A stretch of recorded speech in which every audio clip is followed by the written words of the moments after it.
Hey everyone, welcome back to an academy. Let's crack CLAT PG. This is Manjari Singh, your CLAT PG educator. और आज के session में मैं आपके साथ डिस्कस करने वाली हूँ कि किस तरीके से 2025 ने इंडियन कॉन्स्टिट्यूशनल लॉ को बदल के रख दिया। जी हाँ, हम आज डिस्कस करेंगे 2025 के मोस्ट इंपॉर्टेंट कॉन्स्टिट्यूशनल लॉ के जजमेंट्स, जिसका पार्ट 1 आज डिस्कस करेंगे और आगे के पार्ट्स में rest of the judgments we will discuss. तो विदाउट वेस्टिंग टाइम स्टार्ट करते हैं आज के पहले केस लॉ के साथ। आज का पहला केस लॉ है जिसका नाम है Imran Pratapgarhi versus state of Gujarat. ये केस आपका रिलेटेड है कहीं ना कहीं freedom of speech and expression से, एंड ऑल्सो इसमें आपके प्रोविजन बीएनएस के डिस्कस हो रहे हैं। तो चलिए देखते हैं पहले बैकग्राउंड फैक्ट्स क्या थे। इमरान प्रतापगढ़ी ये राज्यसभा के एमपी है। इन्होंने एक इंस्टाग्राम वीडियो शेयर करा जिसमें एक पोएम फीचर कर रहे थे। उस पोएम का नाम था ए खून के प्यासे बात सुनो। अब इनके ऊपर चार्ज लगाया गया, गुजरात पुलिस ने इनके ऊपर एफआईआर लगाई, and that FIR was related to the section 196, 197, 299, 302, 57 of BNS. Allegation क्या था पुलिस का? पुलिस ने कहा कि ये जो पोस्ट है ये डिसहार्मनी को बढ़ावा दे रहा है एंड ये पब्लिक पीस को डिस्टर्ब कर रहा है। अब इस पे लोअर कोर्ट ने क्या कहा? गुजरात हाई कोर्ट ने एफआईआर को क्वैश करने से मना कर दिया। यहाँ पे लोअर कोर्ट लिखा हुआ है, ठीक है। तो गुजरात हाई कोर्ट ने यहाँ पर एफआईआर को क्वैश करने से मना कर दिया, citing the MPs higher responsibility and potential for social unrest. उन्होंने कहा ये एक्टिविटी बिल्कुल गलत है, ये इनका इररिस्पॉन्सिबल बिहेवियर शो करता है एंड इनको मालूम होना चाहिए कि इससे एक सोशल अनरेस्ट कॉज हो सकता है। तो की इशू क्या था? यहाँ पे मुद्दा यही बना कि अगर हम कोई पोम शेयर करते हैं सोशल मीडिया पे, किसी को अगर ऑब्जेक्शनेबल लगता है, तो क्या this will constitute criminal offence under section 196 BNS which is related to promoting enmity. So legal concept यहाँ पे बेसिकली दो इन्वॉल्व हुए। एक था आर्टिकल 19(1)(a) का which is related to freedom of speech and expression, and the second was section 196 BNS जो कि penalise करता है ऐसे एक्ट को which is promoting the enmity between the groups, ठीक है, जिसकी वजह से ग्रुप्स के बीच में दुश्मनी बढ़ती है। तो 196 ऐसे एक्ट को पेनलाइज करता है। तो यहाँ पे कोर्ट ने रीजनिंग दी। एक तरफ उन्होंने स्ट्रॉन्ग माइंडेड टेस्ट की बात करी, ठीक है। तो स्ट्रॉन्ग माइंडेड टेस्ट को लेके उन्होंने कहा कि जो भी कोई स्पीच बंदा देता है उसको जज किया जाना चाहिए एक रीजनेबल और करेजियस पर्सन के पर्सपेक्टिव से, ना कि ओवर सेंसिटिव या इनसेक्योर। अगर आपने बीएनएस पढ़ा है, आपने क्रिमिनल लॉज पढ़े हैं, तो हमेशा क्रिमिनल लॉज में यही देखा जाता है कि हम एक ऑर्डिनरी प्रूडेंस पर्सन जो होता है उसके पॉइंट ऑफ व्यू से किसी भी सिचुएशन को हम जज करेंगे। हम कभी भी एक्सट्रीम पर्सन को नहीं लेंगे, विच मीन्स जिसके इमोशंस बहुत एक्सट्रीम पे बहुत ज्यादा दिखते हैं, या फिर वो पर्सन जो अपने इमोशंस को सप्रेस करता है। तो हम सेंसिटिव पर्सन को यहाँ पर नहीं लेते हैं, हम एक ऑर्डिनरी प्रूडेंस के व्यक्ति को लेते हैं जो नॉर्मल सिचुएशंस में नॉर्मल बिहेव करता है। तो यहाँ पर कोर्ट ने भी यही कहा कि आपको यहाँ पे जो सिचुएशन समझनी है वो एक रीजनेबल और करेजियस पर्सन के पॉइंट ऑफ व्यू से समझना है। आपको यहाँ पे ओवर सेंसिटिव पर्सन का पर्सपेक्टिव नहीं लेना है। लिटरेचर हो गया, सटायर है, पोइट्री है, it gives meaning to life, ठीक है। लोग जिंदगी से जुड़ा हुआ अपना एक्सपीरियंस जो भी होता है उससे रिलेटेड इस पे अपने पॉइंट ऑफ व्यू देते हैं। दे आर प्रोटेक्टेड, इनको हम प्रोटेक्ट करेंगे इवन ये अनपॉपुलर व्यूज को एक्सप्रेस कर रहे हैं। ये सुप्रीम कोर्ट की रीजनिंग है। Then criticism of authorities, supreme court ने हाई कोर्ट को क्रिटिसाइज करा। क्यों? क्योंकि वो यहाँ पे राइट्स को बचा नहीं पाए, एंड कहा कि पुलिस ने बहुत ही एक्साइट होके इसमें रिएक्ट कर दिया है, ठीक है, जो कि बिल्कुल भी जरूरी नहीं था। तो यहाँ पे कहीं ना कहीं रीजनेबल पर्सन टेस्ट के थ्रू सुप्रीम कोर्ट ये बताना चाह रहा है कि स्ट्रॉन्ग माइंडेड रीजनेबल पर्सन जो होता है उसका पलड़ा हमेशा भारी होता है as comparison to over sensitive और the insecure person.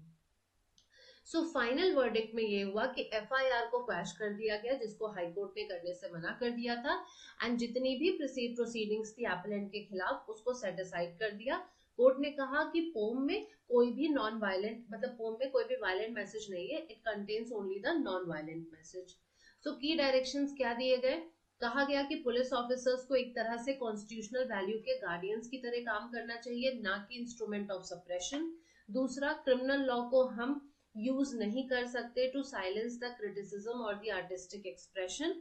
And what was the significance? तो ये जजमेंट कहीं ना कहीं फिर से फ्रीडम ऑफ एक्सप्रेशन में एक नया डायमेंशन जोड़ता है, जिसमें राइट टू एक्सप्रेस व्यूज आता है विच में बी अनपॉपुलर। ये स्टैब्लिश करता है कि डेमोक्रेसी में एक्सप्रेशन जो है वो टॉलरेंस एंड मेच्योरिटी के साथ आना चाहिए, that should not be a fear. ठीक है, फियर के साथ हम लेकर चीजें नहीं चल सकते हैं।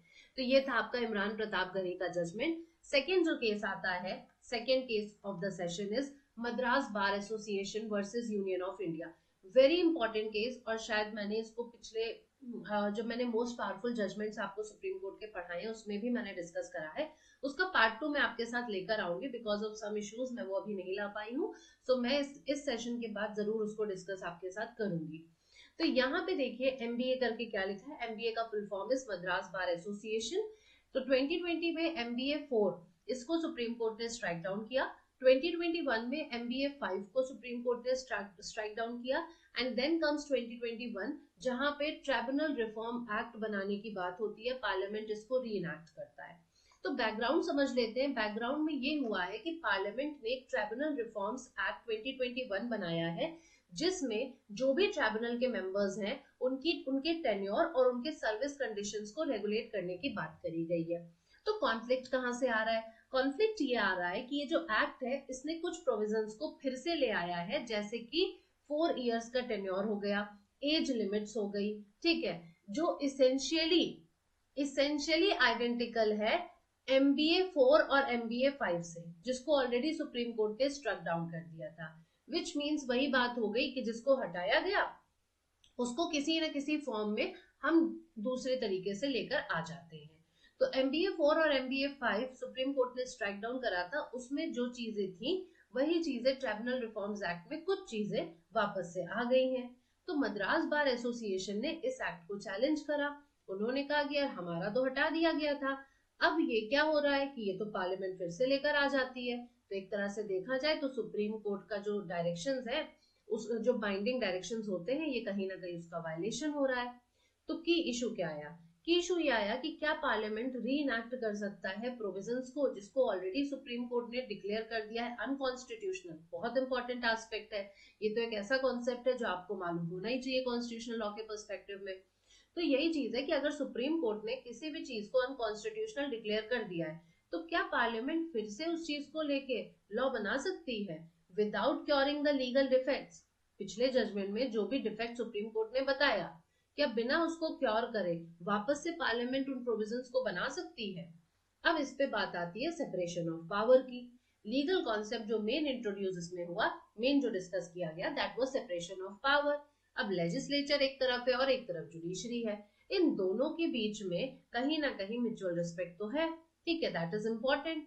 फिर जुडिशियल इंडिपेंडेंस की बात करें, जब हम कहते हैं कि जुडिशरी इंडिपेंडेंट है, ठीक है, कोई उसमें इंटरफेयर ना करे, तो यहाँ पे ट्रिब्यूनल जो है वो फ्री होना चाहिए एग्जीक्यूटिव कंट्रोल और सबऑर्डिनेशन से। इन कॉन्सेप्ट्स को डिस्कस किया जाता है। तो कोर्ट यहाँ पे रीजनिंग देती है कि देखो पार्लियामेंट जो है वो किसी भी जजमेंट को ओवरराइड तो नहीं कर सकती है। जिस लॉ को सुप्रीम कोर्ट ने अनकॉन्स्टिट्यूशनल बता दिया है, पार्लियामेंट उसको दोबारा से बनाकर ओवरराइड नहीं कर सकती है।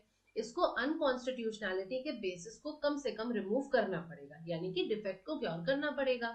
आर्बिट्रेरी प्रोविजन को लेके कहा कि ये जो एक्ट है ये री इंट्रोड्यूस कर रहा है उन्हीं डिफेक्ट्स को जो कि कहीं ना कहीं इंडिपेंडेंस के साथ कॉम्प्रोमाइज कर रहा है, जैसे कि मिनिमम एज 50 इयर्स रखना, शॉर्ट टेन्योर 4 इयर्स का, एग्जीक्यूटिव इंटरफेरेंस होगा सिलेक्शन में। ये सारी चीजें फिर से रख दी गई हैं जिसको हमने अनकॉन्स्टिट्यूशनल किया था। तो फाइनल यहाँ पे वर्डिक्ट आया कि ट्रिब्यूनल रिफॉर्म एक्ट 2021 को भी स्ट्रक डाउन कर दिया गया। इसको अनकॉन्स्टिट्यूशनल कहा गया, क्यों? क्योंकि ये जुडिशियल इंडिपेंडेंस को वायलेट कर रहा है और independence of judiciary is the basic feature of the constitution. तो यूनियन गवर्नमेंट को कहा गया कि नेशनल ट्रिब्यूनल कमीशन बनाइए 4 महीने के अंदर, ठीक है, नेशनल ट्रिब्यूनल कमीशन एक बनाइए 4 महीने के अंदर। अपॉइंटमेंट जो है एक्ट के पहले जो हुए हैं वो आपके वैलिड है, लेकिन वो अर्लियर सुप्रीम कोर्ट के जजमेंट से गवर्न होते हैं। नाउ सिग्निफिकेंस की बात करें तो जुडिशियल रिव्यू का एक लैंडमार्क डिफेंस हमने यहाँ पर देखा। ये कहता है कि जो लेजिस्लेचर है वो बाइंडिंग जुडिशियल डिसीजंस को बाईपास नहीं कर सकता regarding the basic structure of the constitution through mere statutory reenactment, which means judicial review बहुत इंपॉर्टेंट है, आप उसको इग्नोर नहीं कर सकते हो। अगर बाइंडिंग जुडिशियल डिसीजन आया है तो लेजिस्लेचर उसको कतई इग्नोर नहीं कर सकता, which is the basic structure of the constitution। ठीक है, आई होप आपको समझ में आ रहा होगा। Now comes the third judgment of the session, which is in re Zudpi jungle lands. ठीक है, Zudpi jungle lands. Now what is this, आपको नाम से ही पता चल रहा है this is something related to forest and all. ठीक है, सो लैंड के बारे में बात कर रहे हैं, बैकग्राउंड फैक्ट्स क्या क्या है। तो यहाँ पे जुडपी जंगल है, ठीक है, जिसका एक अच्छा खासा पोर्शन महाराष्ट्र में, इसको रेवेन्यू लैंड की तरह ट्रीट किया जाता है एंड डाइवर्ट कर दिया गया है फॉर नॉन फॉरेस्ट यूज, कि ये नॉन फॉरेस्ट यूज के लिए इस्तेमाल किया जाएगा। डिस्प्यूट क्या है, डिस्प्यूट ये है कि क्या ये जमीन जो है ये फॉरेस्ट कंजर्वेशन एक्ट 1980 में फॉल करती है या नहीं, एंड वायलेशन क्या हो रहा है। तो कई अलॉटमेंट्स जो करे गए हैं जमीन के वो बिना सेंट्रल गवर्नमेंट अप्रूवल के कर दिए गए हैं, विच इज मैंडेटरी। तो की इशू ये बना है कि जुडपी जंगल लैंड्स जो है क्या ये लीगली फॉरेस्ट हैं और क्या इनको नॉन फॉरेस्ट यूज के लिए डाइवर्ट किया जा सकता है बिना सेंट्रल अप्रूवल के। तो बेसिकली हम यहाँ पे जुडपी जंगल्स के रिकॉग्निशन की बात कर रहे हैं कि आखिर ये किस कैटेगरी में आते हैं। तो डिक्शनरी डेफिनेशन अगर देखा जाए तो गोदावर्मन प्रिंसिपल के हिसाब से यहाँ पे ये फॉरेस्ट है। ठीक है, नाउ लीगल कॉन्सेप्ट यहाँ पे जो डिस्कस हो रहे हैं, एक है फॉरेस्ट कंजर्वेशन एक्ट जो कि कहता है कि अगर आपको डाइवर्जन करना है नॉन फॉरेस्ट यूज के लिए तो उसके लिए सेंट्रल गवर्नमेंट की अप्रूवल लगेगी। On the other hand Godavarman principle जो 1996 का है उसमें उन्होंने कहा कि जो फॉरेस्ट है उसको आप डिक्शनरी मीनिंग से डिफाइन करोगे, ठीक, रिगार्डलेस ऑफ द ओनरशिप और द एडमिनिस्ट्रेटिव क्लासिफिकेशन। समझ गए, फॉरेस्ट को अगर आपको डिफाइन करना है तो you have to go to the dictionary, आपको कोई भी ओनरशिप नहीं देखनी है, आपको कोई भी एडमिनिस्ट्रेटिव क्लासिफिकेशन नहीं देना है, whatever is the dictionary meaning आपको वो डिराइव करना है। अब इस पे कोर्ट ने स्टेटस ऑफ लैंड को लेकर ये कहा कि जुडपी जंगल लैंड्स जो है ये फॉरेस्ट में आते हैं। ठीक, 1996 के बाद कोई भी एम्बिग्विटी इस बात पर नहीं थी। अब इन लैंड्स को डाइवर्ट करना बिना अप्रूवल के सेंट्रल गवर्नमेंट के, this is completely illegal. Now court ने जो अलॉटमेंट्स आपके 12 दिसंबर 1996 के पहले करे गए हैं और बाद में करे गए हैं, कोर्ट ने उसके बीच में डिफरेंस बताया। The date of the Godavarman judgment, जिसमें उन्होंने एनवायरमेंटल लॉ को एडमिनिस्ट्रेटिव रियलिटी के साथ बैलेंस करने के लिए बोला। नाउ फाइनल वर्डिक्ट में यही बोला गया कि ये आपके फॉरेस्ट लैंड्स हैं। ठीक है, प्री 1996 अलॉटमेंट्स बात करें तो ये रेगुलराइज करा गया हार्डशिप को रोकने के लिए। पोस्ट 1996 अलॉटमेंट्स की बात करें तो ये इलीगल है, अगर इसको हम अनअप्रूव करते हैं स्ट्रिक्ट स्क्रूटनी इसमें चाहिए, ये बात कोर्ट ने बोली। एक्शन यहाँ पे कहा गया कि पोस्ट 1980 जो भी कमर्शियल इंक्रोचमेंट हुए हैं उनको 2 साल के अंदर हमें रिमूव कर देना है, and then remaining 7.76 lakh hectares जो है उसको फॉरेस्ट डिपार्टमेंट को ट्रांसफर किया जाना चाहिए। तो कहीं ना कहीं गोदावर्मन की डेफिनेशन का जो एप्लीकेशन है उसको ये केस क्लैरिफाई करता है, ये बताता है कि अगर आप एनवायरमेंटल लॉस का वायलेशन करोगे तो that will bring strict accountability, है ना, और जहां पर आपको ओल्डर और बोनाफाइड अलॉटमेंट्स को रेगुलराइज जरूर करना पड़ेगा। तो प्री 1996 को यहाँ पे रेगुलराइज कर दिया गया और पोस्ट 1996 को कहा गया कि इसकी जो है स्ट्रिक्ट स्क्रूटनी होनी चाहिए। ओके, अब गोदावर्मन इतना है, तो गोदावर्मन का जो केस है एनरी करके टीएन गोदावर्मन, ये बहुत केसेस के रेफरेंस में आया है। अभी लास्ट जो मैंने सेशन लिया था उसमें मैंने इसके 2 केसेस, एक आपका अरावली का बात करी थी और एक वाइल्ड लाइफ की बात करी थी, और अभी फिर ये आपका केस जो है ये माथेरन रिक्शा केस है। नाउ क्या है इसमें कॉन्टेक्स्ट, तो माथेरन जो है ये एक आपका व्हीकल फ्री हिल स्टेशन है। ठीक है, यहाँ पे कोई व्हीकल नहीं है, यहाँ पर जो चलता है that is hand pulled rickshaw for the transport, which means कोई आपका पोल्यूशन वगैरह वाला कोई ट्रांसपोर्ट नहीं चलता है वहां पे आपका हैंड पुल्ड रिक्शा चलता है जिससे कोई पोल्यूशन नहीं होता है। स्टेट ने कहा कि इनको ई रिक्शा से रिप्लेस करने की जरूरत है, क्योंकि अगेन ह्यूमन राइट्स की बात आ जाती है यहाँ पे, लेकिन सर्टेन ग्रुप्स ने इसको कहीं ना कहीं इस पर ऑब्जेक्शन दिया। नाउ सुप्रीम कोर्ट ने यहाँ पे इंटरवीन करा है constitutionality of humans pulling humans, है ना, इसको डिटरमाइन करने के लिए कि एक इंसान इंसान को खींच रहा है, इस पर बात करी गई। तो ये बात हुई, यहाँ पे इशू ये क्रिएट हुआ कि जो हैंड पुल्ड रिक्शा होते हैं इसकी जो प्रैक्टिस है क्या ये कहीं ना कहीं वायलेट नहीं कर रही है पर्सन के ह्यूमन राइट को, या फिर कॉन्स्टिट्यूशनल राइट भी इसका वायलेट नहीं हो रहा है, ह्यूमन डिग्निटी का, एंड जो फ्रीडम फ्रॉम फोर्स लेबर है, ऐसा नहीं है कि ये फोर्स लेबर करता हुआ हमें नजर आ रहा है। तो लीगल कॉन्सेप्ट यहाँ पे 21 का डिस्कस होता है, 23 का और प्रियम्बल का, ठीक है। अनकॉन्स्टिट्यूशनल प्रैक्टिस इसको बताया जाता है 3 के रेफरेंस में। एक कहा जाता है कि 21 यहाँ वायलेट हो रहा है क्योंकि इसका लाइफ एंड डिग्निटी से वायलेट हो रही है, 23 इससे फोर्स लेबर कराया जा रहा है, एंड प्रियम्बल सोशल जस्टिस की बात करता है जो हम प्रोवाइड नहीं कर पा रहे हैं। तो कोर्ट ने भी इस पे रीजनिंग ने यही कहा कि हाँ भाई ये तो एक इनह्यूमन प्रैक्टिस है जहां पे ह्यूमंस को फोर्स किया जा रहा है दूसरों को फिजिकली पुल करने के लिए, and that is inconsistent with human dignity. On the other hand economic compulsion पे कहा गया कि जो चॉइस है रिक्शा पुल करने की, that is driven by poverty making it a form of force labour, ठीक है। ये कहीं ना कहीं इंसान गरीबी से करता है और जो फोर्स लेबर की कैटेगरी में आ रहा है ना। इस प्रैक्टिस को कंटिन्यू करना इंडिपेंडेंस के 78 इयर्स होने के बाद भी हम यहाँ पे प्रियम्बल का जो प्रॉमिस है सोशल जस्टिस प्रोवाइड करने का वो हम नहीं दे पा रहे हैं। सो फाइनल वर्डिक्ट में सुप्रीम कोर्ट ने मैनुअल रिक्शा पुलिंग को एबॉलिश कर दिया। की डायरेक्शन यहाँ पर दिया कि स्टेट ऑफ महाराष्ट्र जो है इस प्रैक्टिस को 6 महीने के अंदर खत्म करे। एग्जिस्टिंग पुलर्स जो है उसको उनको रिहेबिलिटेट किया जाए और उनको ई रिक्शा प्रोवाइड किया जाए। सो लैक ऑफ फंड्स यहाँ पे एक्सक्यूज नहीं हो सकता नॉन इम्प्लीमेंटेशन के लिए। आप ये नहीं कह सकते हमारे पास फंडिंग नहीं है। तो आर्टिकल 21 का एक्सपेंशन यहाँ पे किया गया। कोर्ट ने कहा कि ट्रेडिशन या टूरिज्म जो है वो किसी के भी फंडामेंटल राइट टू डिग्निटी को सुपरसीड नहीं कर सकता, एंड टेक्नोलॉजिकल इंटरवेंशन भी इंपॉर्टेंट है सोशल रिफॉर्म के लिए। तो 6 मंथ्स में ये ट्रांजिशन आप देख सकते हो बिफोर एंड आफ्टर ये करने को कहा गया। ओके, नेक्स्ट आपका केस है that is I guess 5th case है ना, Jane Kaushik versus Union of India. ये हमने पहले भी डिस्कस किया है। तो यहाँ पे जेन कौशिक जो है वो एक ट्रांसजेंडर टीचर है, ठीक। नाउ इंसिडेंट्स ये हुए कि इनको उमा देवी चिल्ड्रंस एकेडमी से टर्मिनेट कर दिया गया जहाँ पे ये एक टीचर की तरह एम्प्लॉयड है, and refusal to hire by JP Modi school after her gender affirmation status was reveal. तो पहले इनको उमा देवी चिल्ड्रंस एकेडमी से टर्मिनेट किया गया, and then JP Modi school ने इनको हायर नहीं किया, हायर करने से मना कर दिया क्योंकि इनके जेंडर के बारे में पता चल गया। सो एलिगेशन आते हैं कि यहाँ पे she has faced body shaming and एलिज्ड discrimination under the transgender person protection of rights act 2019।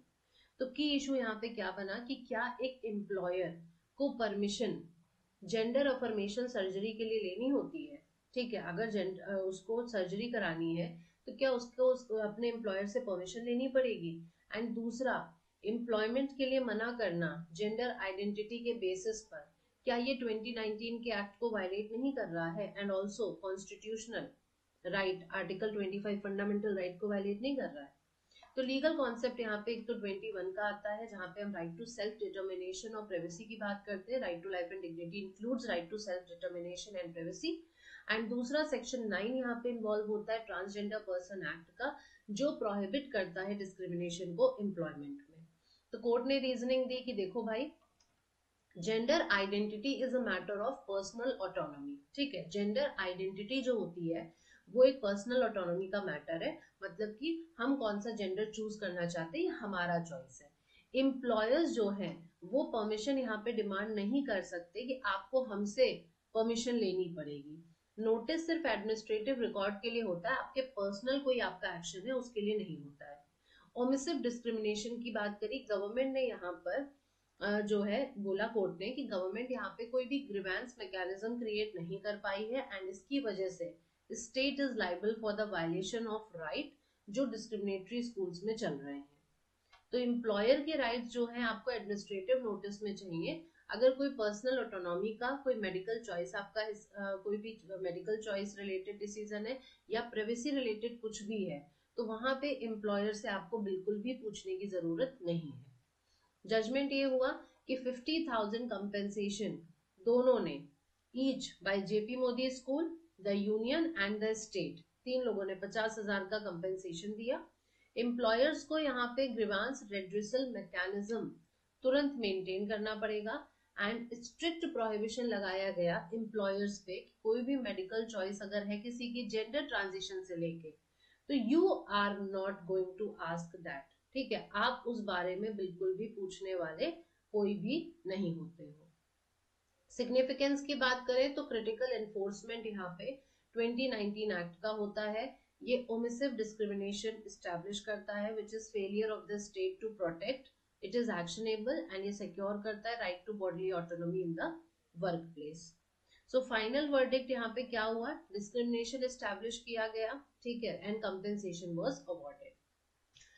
Next बढ़ते हैं हम लोग केस की तरफ। ये केस है आपका 6th नंबर का केस। यहाँ पे डिसेबिलिटी राइट्स इन एजुकेशन की हम बात कर रहे हैं, ठीक है ना। डिसेबिलिटी राइट्स इन एजुकेशन, ये भी केस आप कर चुके हो, Kabir Pahadia versus National Medical Commission and others का केस है। सो कैंडिडेट यहाँ पे कबीर पहाड़िया है, ये एक शेड्यूल्ड कास्ट पीडब्ल्यूबीडी कैंडिडेट है with congenital absence of multiple fingers, ठीक है, तो इनकी कई सारी फिंगर्स नहीं थी एंड लेफ्ट फुट इन्वॉल्वमेंट। सो ये दिक्कत थी इनको, ये समस्या थी कि लेफ्ट फुट का इन्वॉल्वमेंट इतना नहीं था एंड देन मल्टीपल फिंगर्स नहीं थी। तो इन्होंने 176 की रैंक सिक्योर करी नीट यूजी 2024 में, हाई एकेडमिक मेरिट, ठीक है। रैंक के बावजूद एम्स न्यू दिल्ली ने इनको एडमिशन डिनाई कर दिया SCPWBD कोटा में। नाउ रिजेक्शन जो था वो एनएमसी गाइडलाइंस के बेसिस पे था, which means national Medical commission की गाइडलाइंस पे था, जो कहता है कि आपके दोनों हाथ ठीक होने चाहिए, ठीक है, डिस्पाइट प्रूवन फंक्शनल अडेप्टेशन, मतलब एक इंसान अडेप्ट कर लेता है समय के साथ, लेकिन बोला कि नहीं, दोनों हाथ ठीक होने चाहिए एकदम। मल्टीपल मेडिकल कोर्ट्स ने उसको इनएलिजिबल डिक्लेयर कर दिया इस स्टैटिक फिजिकल क्राइटेरिया के बेसिस पे। तो अब इशू यहाँ पे रेज हुआ, क्या एक कैंडिडेट जिसको बेंचमार्क डिसेबिलिटी है, क्या आप उसको एडमिशन डिनाई कर सकते हो आर्बिट्रेरी फिजिकल क्राइटेरिया पे, लाइक इंटैक्ट हैंड्स पे, डिसरिगार्डिंग देयर फंक्शनल एबिलिटी, जो वो सारे फंक्शन परफॉर्म कर सकता है उसके बाद भी आप उसको क्या डिनाई कर सकते हो। एंड दूसरा, ये जो एक्सक्लूजनरी गाइडलाइंस हैं, क्या ये कॉन्स्टिट्यूशनल गारंटी वायलेट करती है under article 14 equality and article 21 dignity, इस पे क्या बात हुई। तो यहाँ पे दो कॉन्सेप्ट का डिस्कशन होता है, एक है सब्सटैंटिव इक्वालिटी और एक है रीजनिंग फ्रॉम द प्रेसिडेंट। तो देखो, एक होता है कॉन्सेप्ट फॉर्मल इक्वालिटी का और एक होता है कॉन्सेप्ट सब्सटैंटिव इक्वालिटी का। तो फॉर्मल इक्वालिटी होता है कि ठीक है, हम जब इक्वालिटी एक इन जनरल बात करते हैं कि ऐसा होना चाहिए, है ना, इक्वालिटी बिफोर द लॉ होना चाहिए, इक्वल अपॉर्चुनिटी होनी चाहिए, वो एक अलग चीज है। सब्सटैंटिव इक्वालिटी क्या होती है, जहां पर हम ट्रू अपॉर्चुनिटी प्रोवाइड करने की कोशिश करते हैं, जो जिस कैटेगरी में फॉल कर रहा है उसको उस स्थिति में हम किस तरह से जस्टिस दे सकते हैं, वो होता है आपका सब्सटैंटिव इक्वालिटी। तो यहाँ पे हम फॉर्मल इक्वालिटी से मूव करके सब्सटैंटिव की तरफ जाते हैं and Anmol versus Union of India पे रिलाई करती है कोर्ट, जिसमें कहती है कि दोनों हैंड्स, बोथ हैंड्स इंटैक्ट की जो कंडीशन है, दिस इज अनकॉन्स्टिट्यूशनल, और ये केस भी आपका 25 का ही था। सो कोर्ट ने फंक्शनल वर्सेस फिजिकल पे क्या रीजनिंग दी, कोर्ट ने कहा देखो कबीर ने फंक्शनैलिटी अडेप्ट कर ली है अपनी डिसेबिलिटी की, ठीक, ओनली लिमिटेशन ये है कि वो स्टेरिलाइज ग्लव नहीं पहन पाएगा, जो एक माइनर इशू है, इसका मतलब ये नहीं है कि इस बेसिस पे आप उसको निकाल दोगे। रिजेक्शन ऑफ स्टीरियोटाइप्स की बात करें तो गाइडलाइन जो थी इसको क्रिटिसाइज करा गया as being based on stereotypical assumption rather than scientific evidence of capability, ठीक। तो इस गाइडलाइंस को क्यों क्यों क्रिटिसाइज करा गया, क्योंकि ये बहुत ही स्टीरियोटाइप आपका एजम्पशन है, ये आप साइंटिफिक एविडेंस ऑफ कैपेबिलिटी को लेके नहीं सोच रहे हो, दकियानुसी आपकी सोच है। राइट टू एकोमोडेशन, तो कोर्ट ने कहा कि रीजनल एकोमोडेशन जो होता है वो एक एक्ट ऑफ चैरिटी नहीं है, बल्कि ये कॉन्स्टिट्यूशनल रिक्वायरमेंट है। तो स्टेट की ड्यूटी है कि वो पीडब्ल्यूडी कैंडिडेट्स के लिए जो भी सिस्टम बनाया जा रहा है उसको अडेप्ट करे, ना कि आपकी कोशिश ये रहे कि उनको कैसे निकाला जाए, तो आपको एकोमोडेट करना पड़ेगा उनको इस सिस्टम में। सो फाइनल वर्डिक्ट ये हुआ कि डिनायल ऑफ एडमिशन जो था उसको ग्रॉसली इलीगल और डिस्क्रिमिनेटरी बनाया गया। डायरेक्शन में एम्स को कहा गया कि तुरंत कबीर को सीट अलॉट करी जाए एमबीबीएस यूजी कोर्स 25-26 में, bypassing the need for NEET UG 25 re examination. Then system correction, NMC को अपनी गाइडलाइन 2 महीने के अंदर रिवाइज करनी है 25-26 का काउंसलिंग सेशन होने से पहले, जिससे कि आगे ये बैरियर्स क्रिएट ना हो।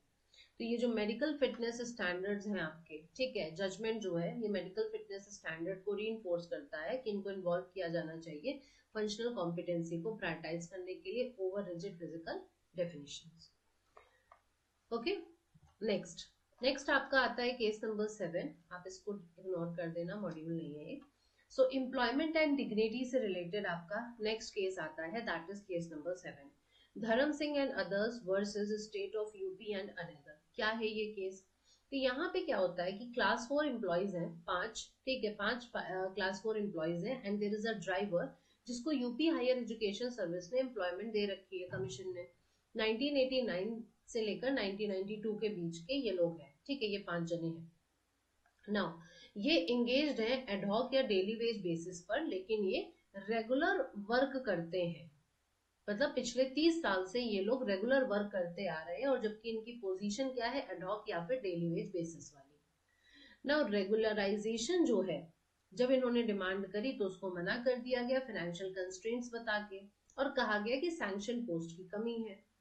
यहाँ पे इलाहाबाद हाई कोर्ट ने, यहाँ पे लोअर कोर्ट इसलिए लिखा है हाई कोर्ट के उसमें, तो हाई कोर्ट की रूलिंग क्या थी, यहाँ पे इलाहाबाद हाई कोर्ट ने इनिशियली स्टेट के डिनाइल को अपहेल्ड कर दिया, ठीक है। इलाहाबाद हाई कोर्ट ने क्या किया, स्टेट के डिनाइल को अपहेल्ड करा कि ये बात तो सही, अगर स्टेट कह रहा है तो सही कह रहा होगा। लेकिन सवाल ये उठा कि जो स्टेट है, जो मॉडल एम्प्लॉयर बन रहा है, क्या ये डॉक्ट्रिन ऑफ एडहॉकिज्म को एक्सप्लॉइट कर सकता है परमानेंट स्टेटस वर्कर्स को देने के लिए, performing perennial task for the decade, जो लगातार इतने टास्क करते आ रहे हैं। तो डॉक्ट्रिन अगेंस्ट एडहॉकिज्म आया, जिसमें ये हुआ कि परमानेंट नीड्स जो होती हैं, है ना, उसको हम इनडेफिनेटली फिल कर सकते हैं बाय द टेम्परेरी स्टाफ। दूसरा आर्टिकल 14, सेलेक्टिव रेगुलराइजेशन जो होता है वो प्रिंसिपल ऑफ इक्विटी को वायलेट करता है। सो स्टेट जो है वो एक प्रॉफिट ड्रिवन प्राइवेट एंटिटी की तरह बिहेव नहीं कर सकती है। जो लॉन्ग टर्म एक्सट्रैक्शन होता है लेबर का अंडर द टेम्परेरी लेबल्स, ये डिग्निटी ऑफ एम्प्लॉय को वायलेट करता है under article 21। Now administrative opacity की बात करें तो कोर्ट ने लैक ऑफ ट्रांसपेरेंसी को क्रिटिसाइज करा, ये कहते हुए कि एडमिनिस्ट्रेटिव ओपेसिटी जो होती है वो आपका एक्सप्लॉइटेशन को बढ़ाती है। कोर्ट को लगा, court found it impermissible to regularise similarly, आप जो सिमिलरली एम्प्लॉयज को रखे हो, एक ही पोजीशन पे रखे हो, जहां पे आप एपेलेंट्स को डेली वेजेस बता रहे हो लेकिन काम आप उतना ही ले रहे हो, तो फाइनेंशियल कंस्ट्रेंट्स एक वैलिड डिफेंस नहीं है कॉन्स्टिट्यूशन वायलेशन के लिए।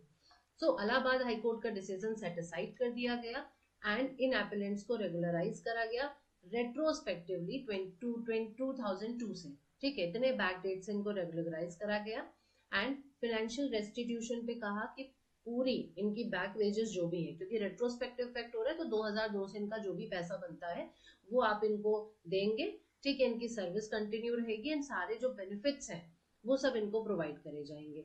अगर सैंक्शन पोस्ट अनअवेलेबल है तो स्टेट को सुपर न्यूमरी पोस्ट बनानी पड़ेंगी इन वर्कर्स को अकोमोडेट करने के लिए। तो कहीं ना कहीं यहाँ पर यही हुआ कि आप कुछ भी जो फिजिकल प्रूडेंस जिसे हम कहते हैं, ये लेबर राइट्स के जो उनका वायलेशन है उसको जस्टिफाई नहीं कर सकता है।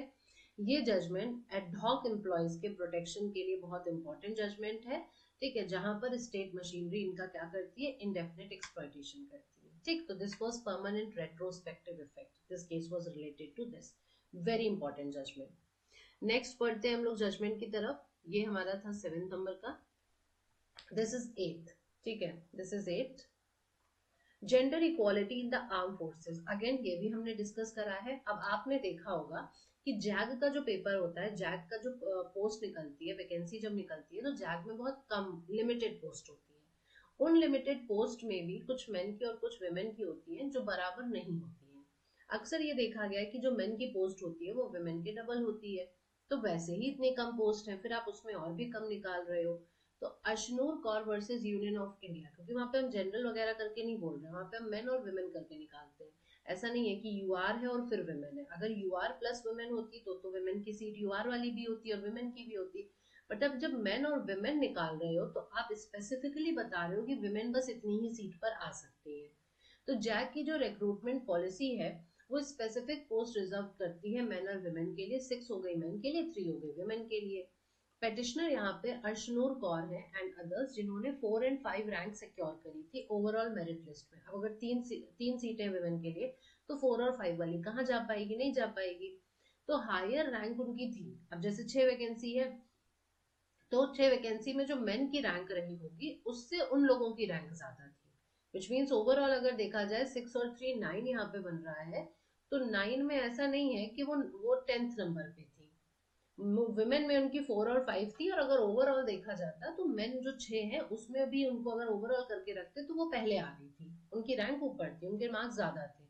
ठीक है, तो मेल कैंडिडेट जो सिलेक्ट हुए थे उससे उनके मार्क्स ज्यादा थे, अब उनको इसलिए रिजेक्ट कर दिया गया क्योंकि वुमेन सीट्स खाली 3 थी। तो चैलेंज यहाँ पे ये होगा कि पिटिशनर ने कहा कि ये जेंडर न्यूट्रलिटी के कॉन्सेप्ट को वायलेट कर रहा है और हाई परफॉर्मिंग वुमेन को कहीं ना कहीं पेनलाइज कर रहा है।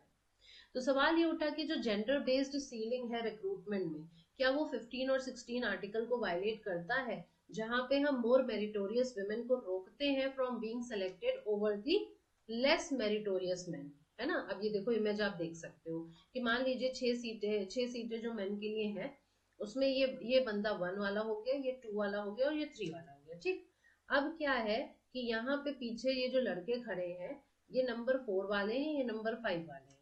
हाँ, अब लड़की यहाँ पे 1 2 3 हो चुकी है, कहीं पे लड़कियां वो हो चुकी हैं, और वो लड़की, ये जो लड़की है ये ओवरऑल 4th, ये यहाँ पे 4th नंबर पर है, लेकिन इन दोनों से ये आगे है, तो इसके लिए रास्ता रोक दिया गया है ना, कि तुम एंटर नहीं कर सकती हो, तुम एंटर नहीं कर सकती हो, तुमसे पहले ये लोग जाएंगे और तुम बाहर हो जाओगे, क्योंकि तुम्हारी 3 सीटें फिल हो चुकी हैं, तो तुम्हारे लिए रास्ता यहाँ पर बंद है।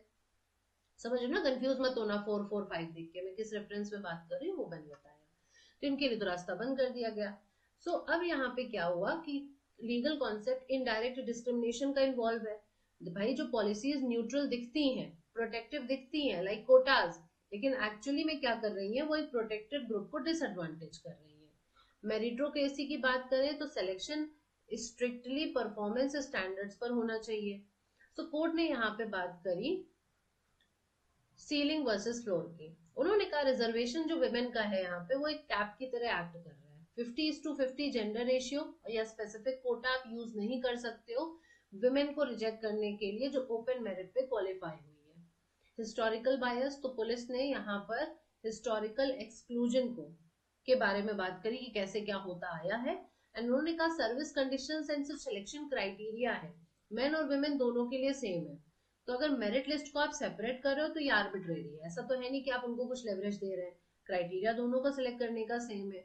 तो मेरिट आपका सोल डिटर्मिनेंट होना चाहिए, इसके अलावा कुछ भी नहीं होना चाहिए। जजमेंट में, फाइनल वर्डिक्ट में, gender restrictive zag recruitment policy जो थी उसको स्ट्रक डाउन कर दिया गया। वेरी इंपॉर्टेंट अपडेट, क्लैट का जो पेपर होता है ना, क्लैट में अपीयर होना जरूरी होता है जैग के लिए, तो ये पॉइंट भी आपके लिए इंपॉर्टेंट है समझना कि जैग रिक्रूटमेंट पॉलिसी में जो जेंडर रिस्ट्रिक्टिव चीजें चल रही थी उसको स्ट्रक डाउन करा गया और कहा कि आर्मी को रिक्रूटमेंट कंडक्ट कराना है कॉमन मेरिट लिस्ट पर बेस्ड, जिसमें मार्क्स सारे कैंडिडेट्स के पब्लिश करे जाएंगे irrespective of gender.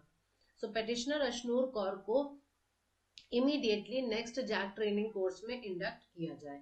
Landmark for the women in army जो बता रहा है कि एक अफर्मेटिव एक्शन जो होता है आप उसको यूज नहीं कर सकते हो टू रिस्ट्रिक्ट द विमेन। ये स्पेस जो विमेन को एलोकेट करी जा रही है to allow them to compete freely on equal terms. ठीक है, अगर इक्वल टर्म्स में सारी चीजें हो रही हैं तो डेफिनेटली इनको आपको जगह देनी पड़ेगी। नेक्स्ट केस आता है आपका case number 9, tribal rights and gender justice से रिलेटेड है, and this is Ramcharan and others versus Sukhram and others. Background ये है कि डिस्प्यूट ये था कि एक एंसेस्ट्रल प्रॉपर्टी थी जिसमें एक तरफ मेल एयर्स है और एक तरफ ट्राइबल विमेन के लीगल एयर्स है। ठीक है, and the legal heirs of a tribal women जिसका नाम है धिया। इनके बीच में कॉन्फ्लिक्ट हो रहा है एंसेस्ट्रल प्रॉपर्टी को लेकर। नाउ मेल एयर्स कह रहे हैं कि जो ट्राइबल कस्टम है उसके हिसाब से विमेन को एक्सक्लूड कर दिया जाता है इनहेरिटेंस से। नाउ जुडिशियल हिस्ट्री क्या कहती है, तो आप चाहे ट्रायल कोर्ट ले लो, चाहे आप एपेलेट कोर्ट ले लो, चाहे आप हाई कोर्ट ले लो, सुप्रीम कोर्ट के कंपैरिजन में लोअर कोर्ट्स बोल रहा है, ये सब विमेन के खिलाफ रूल करते हैं। जहां पे बर्डन डाला गया उसके ऊपर कि तुम कस्टम प्रूव करो कि कौन सा कस्टम ऐसा एग्जिस्ट कर रहा था जो कहता है कि तुम इनहेरिट कर सकती हो। क्या ऐसा कोई कस्टम था? तो तुम बताओ। तो की इशू पहला ये बना, क्या एक ट्राइबल विमेन को इनहेरिटेंस डिनाई किया जा सकता है जस्ट बिकॉज एक स्पेसिफिक प्रोहिबिटरी कस्टम नहीं है वहां पर, है ना, मतलब सॉरी इन द एब्सेंस, हाँ स्पेसिफिक प्रोहिबिटरी कस्टम जो है अगर वहां पर नहीं है तो क्या उसको इनहेरिटेंस डिनाई कर सकते हैं? एंड दूसरा, लैक ऑफ कोडिफाइड लॉ, अगर कोई लॉ नहीं है वहां पर, कोडिफाइड लॉ नहीं है, तो क्या यहाँ पर आर्टिकल 14 के प्रिंसिपल्स को इग्नोर किया जा सकता है? सो यहाँ पर पहली बात, burden of proof in customary law, कौन प्रूफ करेगा? कस्टम एग्जिस्ट करता है, इसका बर्डन ऑफ प्रूफ किसके ऊपर लाई करेगा? And the second is constitutional morality, तो कस्टम को फंडामेंटल राइट्स के आगे आके झुकना ही पड़ता है। तो कोर्ट ने यहाँ पे क्या कर दिया? बर्डन को रिवर्स कर दिया। कोर्ट ने यहाँ पे कहा, सुप्रीम कोर्ट ने, कि जो लोअर कोर्ट है उन्होंने गलती करी है जहां पे उन्होंने विमेन से कहा है कि तुम आके कस्टम प्रूफ करो। बर्डन अपोजिंग पार्टी के ऊपर है कि वो प्रोहिबिटरी कस्टम प्रूव करे जो महिलाओं को इनहेरिटेंस से बाहर रख रहा है। वेरी इंपॉर्टेंट, ठीक है। सुप्रीम कोर्ट ने बर्डन को यहाँ पर पलट के रख दिया। उन्होंने कहा आप महिला से क्यों पूछ रहे हैं, आप अपोजिंग पार्टी से पूछिए जो आके बताए कि there is a prohibitory custom जो फीमेल को इनहेरिट करने से रोकता है। कस्टम्स स्टैटिक नहीं होते हैं, सुप्रीम कोर्ट से कस्टम्स स्टैटिक नहीं होते हैं, ये कॉन्स्टिट्यूशनल वैल्यूज के साथ इवॉल्व करते हैं और समय बदल गया है। नो रैशनल बेसिस, कोई लीगल ग्राउंड नहीं है जो इनहेरिटेंस मेल्स को देगा जब कोई स्पेसिफिक लॉ या कस्टम नहीं है which is forbidding the female succession. Okay, so judgment क्या आया? कोर्ट के जो भी अब लोअर कोर्ट की रूलिंग्स आई थी सबको सेटिस्फाइड करा गया एंड धैया के लीगल एयर्स को इक्वल इनहेरिटेंस राइट ग्रांट किया गया। तो यहाँ पे रिकॉग्निशन हुआ, कोर्ट ने रिकॉग्नाइज करा फॉर्मली, मतलब एपिलेंट्स को रिकॉग्नाइज करा as the rightful owner of the share of the property. ठीक है, जो भी शेयर ऑफ द प्रॉपर्टी है उसका राइटफुल ओनर माना। एंड ये जजमेंट जो है ये प्रोटेक्टिव प्रेसिडेंट एस्टैब्लिश करता है for the tribal women, clarifying कि अगर कोडिफाइड लॉ नहीं है तो gender equality is the default rule. Exclusion जो है वो आप प्रिज्यूम नहीं कर सकते हो, उसको स्ट्रिक्टली प्रूव करना पड़ेगा and even then tested against the constitution. This was the judgment. I hope this is the last judgment of today. Yes, this is the 10th judgment which is talking about accessibility in the public examination. तो case का नाम है mission accessibility versus Union of India and others. यहाँ पे civil service examination UPSC ने conduct कराया, ठीक, जो हर बार आपका हर साल होता है। नाउ बैरियर्स क्या है? रिजिड टाइमलाइन होती है जो कैंडिडेट को रोकती है from changing their scribe close to the exam date. जब एक एग्जाम डेट करीब आ जाती है तो आप जानते हैं कि कुछ केसेस में स्क्राइब होते हैं, है ना, तो वो अपना स्क्राइब चेंज नहीं कर सकते हैं। तो भाई किसी के साथ भी समस्या हो सकती है, जिसको स्क्राइब के रूप में लाने वाले हो क्या पता उसके साथ कोई समस्या आ जाए, तो ये एक बहुत बड़ा बैरियर है। दूसरा, lack of support screen reader software के लिए फॉर विजुअली इम्पेयर्ड कंडक्ट। जो विजुअली इम्पेयर्ड कंडक्ट होते हैं उनके लिए ये दिक्कत है कि वो स्क्रीन रीड नहीं कर पाते हैं। तो पेटिशनर ने यहाँ पे मिशन एक्सेसिबिलिटी जो है, पेटिशनर उन्होंने कहा कि ये जो प्रोसेस है ये right of person with disabilities के राइट्स को वायलेट कर रहा है, मतलब पर्सन विद डिसेबिलिटीज के राइट्स को वायलेट कर रहा है। तो पहला इशू यहाँ पे ये बना कि जो असिस्टिव टेक्नोलॉजी होनी चाहिए जो नहीं दी जा रही है उसकी कमी, और जो प्रोसीजरल फ्लेक्सिबिलिटी है यहाँ पे क्या ये 14, 19 और 21 आर्टिकल को वायलेट कर रही है। एंड दूसरा, जो इक्वालिटी है एग्जाम्स में, क्या does it require identical process और द टेलर्ड एक्सेसिबिलिटी। सो यहाँ पे पहला आया इंक्लूसिविटी इन गवर्नेंस। पॉलिसीज आपकी फेथफुली इंप्लीमेंट होने चाहिए, फ्रेम नहीं होनी चाहिए, ठीक है, सिर्फ फ्रेम नहीं होनी चाहिए, अच्छे से ढंग से पॉलिसीज इंप्लीमेंट होनी चाहिए। दूसरा, राइट्स वर्सेस बेनोवेलेंस। तो एक्सेसिबिलिटी आपकी एक कॉन्स्टिट्यूशनल गारंटी है, वो आपके पास होनी ही चाहिए, this is your right. Court ने रीजनिंग दी एक्टिव ड्यूटी को लेके कि यूपीएससी जो है उसको ट्रांसपेरेंट और सेंसिटिव होना पड़ेगा। वो भाई एक तरह से पीपल लुक आफ्टर यूपीएससी कि आखिर यूपीएससी क्या करता है ना, उसको देख के बाकी लोग सीखते हैं। कोर्ट ने कहा जो राइट्स पीडब्ल्यूडीज के हैं they are not act of benevolence. यहाँ पर आपकी ड्यूटी बनती है, ये ड्यूटी है उनकी, ये उनका राइट है और आपकी ड्यूटी है कि आप उनको ये एक्सेसिबिलिटी प्रोवाइड कराओ। This is not an act of benevolence. Barriers remove करना, ट्रू इक्वालिटी कहता है कि जो फैक्टर है जो डिफरेंशिएट कर रहा है उनको दूसरों से, आप उनको वहां पर असिस्ट करिए। आप एक विजुअली इंपेयर्ड कैंडिडेट को अगर फोर्स कर रहे हो कि इनकम्पैटिबल स्क्राइब वो रखे या सॉफ्टवेयर टूल्स से वंचित रह जाए, तो यहाँ पर उसकी गलती नहीं है, यहाँ पे आप एग्जाम में फेयरनेस लेकर नहीं आ रहे हैं उस इंडिविजुअल के लिए।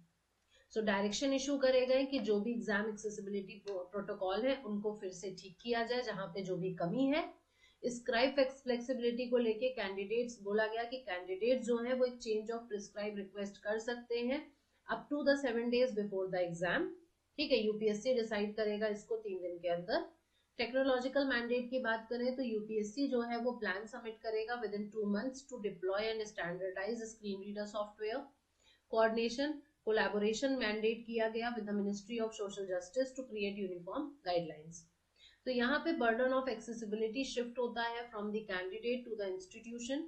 ये एक स्टैंडर्डाइजेशन ऑफ एग्जाम को कंपेल करा जा रहा है, यहाँ पे प्रोटोकॉल्स फॉलो करने पड़ेंगे एंड टेक्नोलॉजी का इस्तेमाल किया जाए to level the playing field for पीडब्ल्यूडी कैंडिडेट्स। तो ये रहे आपके आज के सेशन के 10 judgments. Rest of the judgments हम आगे के सेशन में डिस्कस करेंगे। आई होप आपको ये 10 जजमेंट समझ में आए होंगे, और क्योंकि ये पीपीटीज आपको अच्छी अगर लग रही होंगी, आपको ये फ्री पीडीएफ चाहिए इसका। If you need the free PDF for this session तो आपको हमारा टेलीग्राम चैनल ज्वाइन करना पड़ेगा एंड वो इन्फॉर्मेशन मैं आपको देती हूँ। उससे पहले हमारा law Magnus beginners batch start हो चुका है क्लैट और एलेट पीजी 2027 के लिए। आप इसमें चाहें तो एनरोल कर सकते हैं। ये 12 months का कॉम्प्रिहेंसिव कोर्स है। यहाँ पर आपको बहुत सारे बेनिफिट मिलते हैं। वो बेनिफिट ये है कि आपको डेली लाइफ क्लासेस मिलती हैं, लाइव टेस्ट एंड क्विजेस होते हैं, स्ट्रक्चर कोर्स हम फॉलो करते हैं, इन क्लास पीडीएफ प्रोवाइड करते हैं, केस लॉज एनालिसिस होता है, साथ ही साथ in class doubt solving session होते हैं। करना क्या है, आपको मेरा कोड मंजरी 60 यूज करना है जब भी आप एनरोल करना चाहते हो हमारे बैच में। स्पेशल लाइव फ्री क्लासेस ये आप ज्वाइन कर सकते हैं इसके थ्रू। यहाँ पर आपको कोई भी चार्जेस नहीं देने हैं। आप बहुत सारी फ्री क्लासेस मेरी देख पाएंगे एंड वो लाइव सेशंस होते हैं। एंड अगर इसका आपको अपडेट चाहिए तो उसके लिए आपको टेलीग्राम चैनल ज्वाइन करना है। टेलीग्राम चैनल पर आपको यूट्यूब सेशन की अपडेट्स भी मिलेंगी, स्पेशल क्लासेस की भी मिलेंगी, और साथ ही साथ अभी जो मैंने फ्री पीडीएफ की बात करी वो आपको इस चैनल पर मिलेगा। तो अगर आपको चाहिए फ्री पीडीएफ तो फटाफट से इस चैनल को ज्वाइन कर लीजिए।